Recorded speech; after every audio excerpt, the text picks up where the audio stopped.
নমস্কার বন্ধুরা, অনেক দিন পরে তোমাদের সামনে এলাম নতুন এক রেসিপি নিয়ে। যে রেসিপিটা খুব কমন অথচ খেতে খুব ভালো লাগে। যখনই করা হয় তখনই মনে হয় যে না, রোজই করলে খুব ভালো হয়।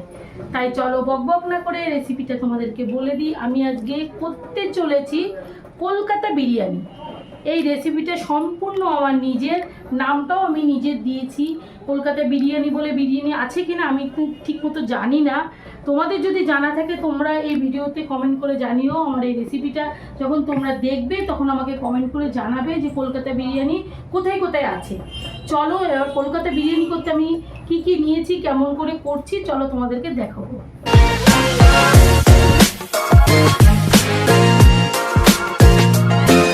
প্রথমে আমাকে বিরিয়ানির রাইসটা রেডি করতে হবে। তার জন্যে আমি জল গরম বসিয়ে দিয়েছি। এবার এই জলের মধ্যে চলে যাবে এই যে ভেজানো চাল। দেখো চালগুলো চলে যাবে।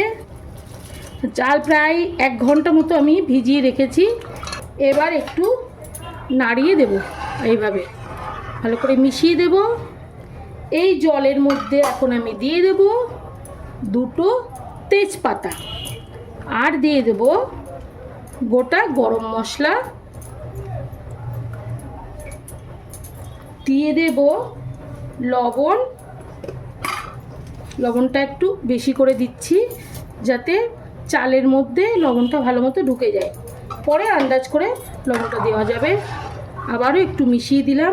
আর এই জলের মধ্যে আমি দিয়ে দিচ্ছি একটুখানি ঘি। তোমরা ঘি দিতে পারো, সাদা তেল দিতে পারো, আমি একটু ঘি দিয়ে দিলাম। ব্যাস, এবার চালটা ভালো করে ফুটে নিই।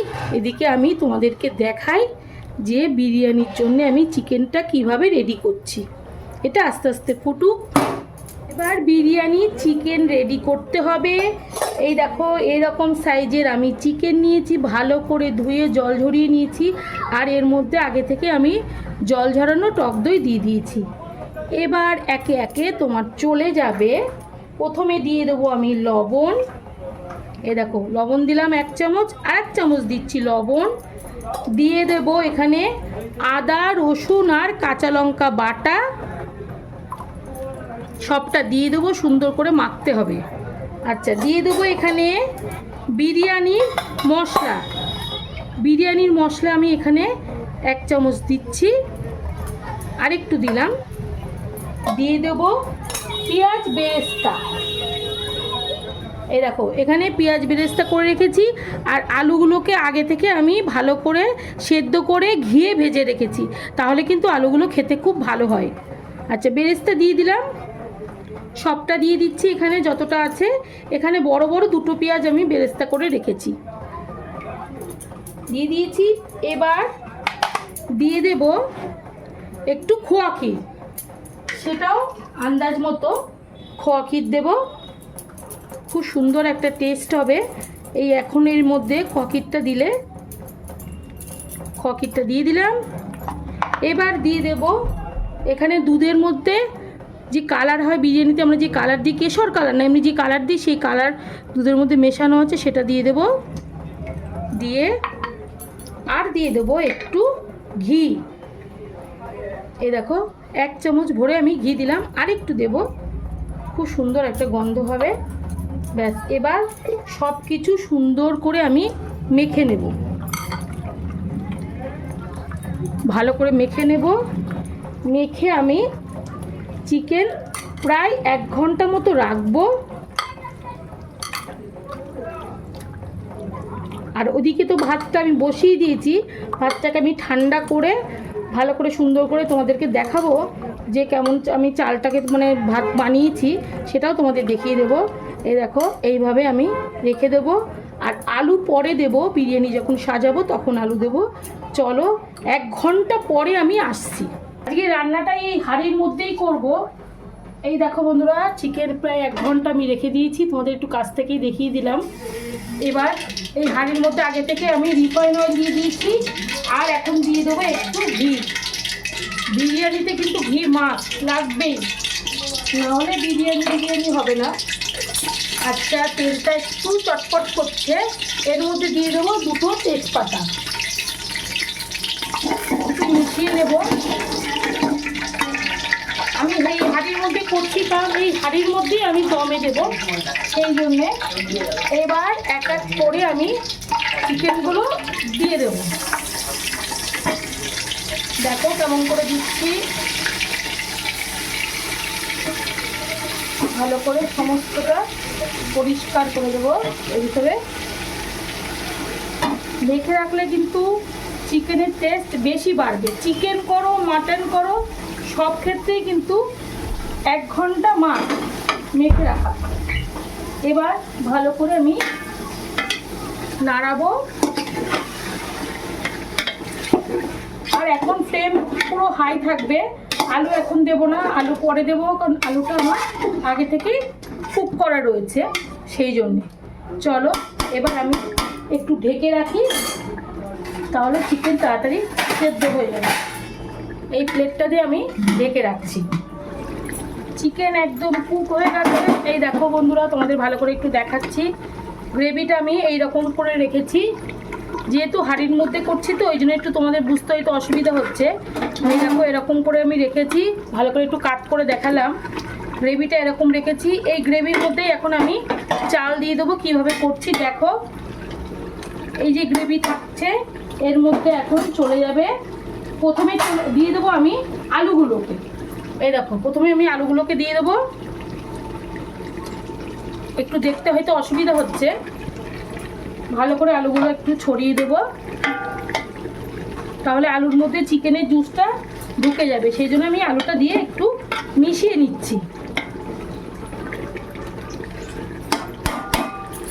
এবার এই যে রাইসগুলো আছে একে একে দিয়ে দেবো, এইভাবে দিয়ে দেবো। দেখো কি সুন্দর হয়েছে, একদম পুরো শক্ত শক্ত রয়েছে। বাকিটা এর মধ্যে হয়ে যাবে। আমি 80%-এরও কম আমি সেদ্ধ করেছি, 50% অর্ধেক মতো সেদ্ধ হয়েছে। এই দেখো তোমরা বুঝতেই পারবে, এই দেখো কতটা শক্ত শক্ত রয়েছে, দেখেছো? এবার সবটা দিয়ে দিলাম। এই বিরিয়ানিতে কিন্তু কোনো লেয়ার হবে না, একবারে চলে যাবে। ভালো করে দিয়ে দিলাম। এবার এই রাইসটা ভালো করে মিশিয়ে দেবো। এইভাবে সব কিছু আস্তে আস্তে এবার দিয়ে দেবো। এই যে দুধে ভেজানো এই কালারটা আগে দিয়ে দিচ্ছি।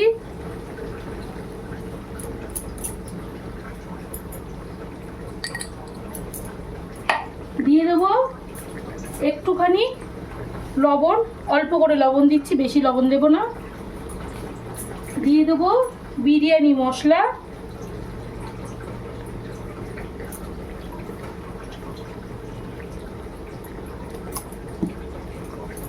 আর দিয়ে দেবো সবশেষে একটু ঘি।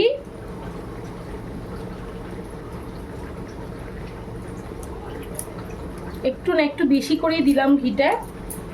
আর চলে যাবে একটু চিনি,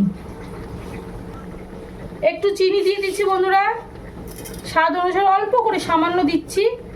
আর একটু দিয়ে দেবো গোলমরিচ, দিয়ে দিচ্ছি গোলমরিচ। একটু মশলা টশলা না দিলে বিরিয়ানিতে টেস্ট হবে কি করে। আর সব শেষে আর একটা জিনিসও দেওয়া বাকি, আরও দুটো জিনিস দেওয়া বাকি বন্ধুরা, কথা বলতে বলতে আমার মনে থাকছে না। আর একটু দেবো খোয়া ক্ষীর, আর সব শেষে দিয়ে দেবো একটু ধনে পাতা। এটা কিন্তু তোমরা দিতেও পারো নাও পারো, আমি দিচ্ছি ধনে পাতা। এই যে সব শেষে এখন চলে যাবে ধনে পাতা। এটা কিন্তু একটা দারুণ টেস্ট এনে দেবে বিরিয়ানিতে। একদিন তোমরা করে দেখবে। ধনে পাতা আর পুদিনা পাতাও দিতে পারো, আমি পুদিনা পাতা দিচ্ছি না, আমার কাছে নেই। এবার চাপা দিয়ে দেবো, দিয়ে এইটা দিয়ে আমি দিয়ে দেবো। আর তলায় আমি একটা তাওয়া দিয়ে দিয়েছি, সেটা তোমাদের দেখাতে আমি ভুলে গেছি, তোমাদের বলে দিলাম। বন্ধুরা কলকাতা বিরিয়ানি একদম রেডি। আর এই রান্নাটা হয়েছে পুরোপুরি সম্পূর্ণ আমার স্টাইলে, কারো স্টাইলে আমি করিনি, নিজের মতো করে করেছি, নামটাও নিজের মতো করে দিয়েছি। এবার তোমাদেরকে চালটা শুধু দেখাচ্ছি। এই দেখো কত সুন্দর হয়েছে, তোমরা শুধু একটু দেখো। আমি খেয়ে দেখাচ্ছি না, কারণ আমার গোপু সোনাকে এখন ঘুম পাড়াতে যেতে হবে, সেই জন্যই আমি খাচ্ছি না, তাহলে তোমাদের খেয়ে দেখাতাম তা নাহলে। আর চিকেনটা দেখাচ্ছি কেমন সেদ্ধ হয়েছে। এই দেখো দেখতেই পাচ্ছ কি সুন্দর সেদ্ধ হয়েছে। তাহলে তোমরা এই রেসিপিটা সম্পূর্ণ দেখলে। আর আজকে রান্নাটা বেশিরভাগটাই আমি ঘি দিয়ে করেছি, সেই ঘিটা আমার নিজের ঘরে তৈরি করা ঘি। তাহলে খাবারটা কত সুন্দর টেস্ট হবে তোমরা বুঝতেই পারছো। ঘরে তৈরি করা ঘি দিয়ে যদি বিরিয়ানি হয়, সেই বিরিয়ানি তো অসাধারণ একটা টেস্ট হবে। আর এই রেসিপিটা যদি তোমাদের ভালো লাগে তাহলে কি করবে, লাইক শেয়ার কমেন্ট, আর যারা নতুন দেখছো তারা সাবস্ক্রাইব করে নিও, তা না হলে পরের ভিডিও দেখতে পাবে না। Good night, tata. রান্নাটা তোমরা ভালো করে দেখে নিও।